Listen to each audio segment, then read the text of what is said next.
Now to discuss this and much more, former Homeland Security Secretary Michael Chertoff. He now heads the Chertoff Group. Sir, thanks so much for joining us. Really appreciate it. Good to be on, Jake. So nearly 3 weeks ago, the last time you were on CNN, you said that President-elect Trump's behavior since the election had reflected a sober, disciplined, and appropriate approach. You said you were encouraged. Since then, there have been developments. He's broken with protocol, taken that call from the president of Taiwan. He's talked about imposing big tariffs on products made in China. This week, he's gone after a local labor leader who had criticized him. Do you still feel that he's been sober, disciplined, and appropriate, and you're encouraged? Well, let me say this. In terms of his appointments, by and large, I think particularly in the national security area, the suggestion that General Mattis is going to be Defense Secretary and General Kelly, head of Homeland Security, I think are good appointments. In terms of the call to Taiwan, you know, there is an argument that sometimes giving a little bit of a brushback to the Chinese and indicating that we may shake things up a little is not a bad idea. Now, the question is, how do you execute on that?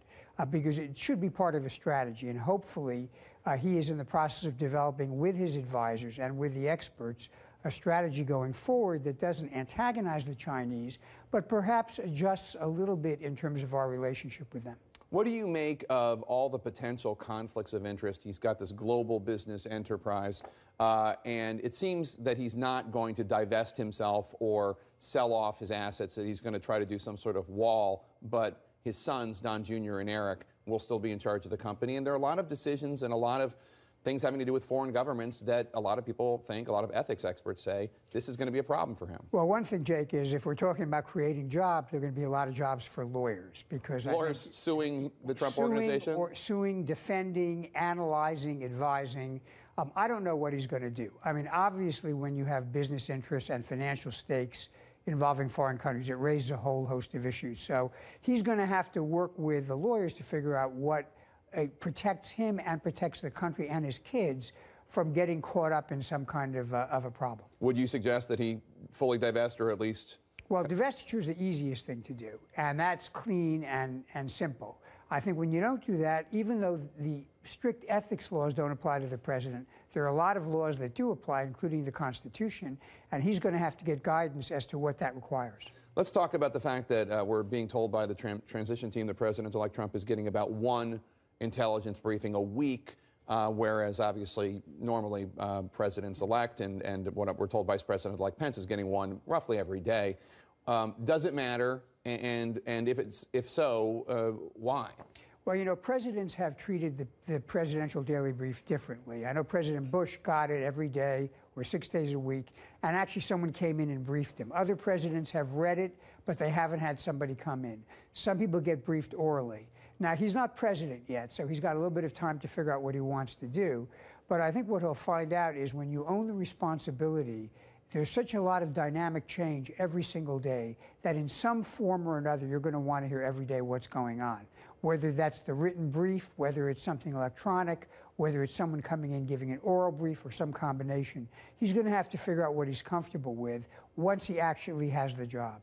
President Obama announced that he is ordering a full intelligence review into the election, including the hacking allegedly by Russia. How concerned are you about the Russian interplay in the election this year? Well, I actually think it's even a more important, broader question, because for years the Russians have engaged in what they call information operations in Europe.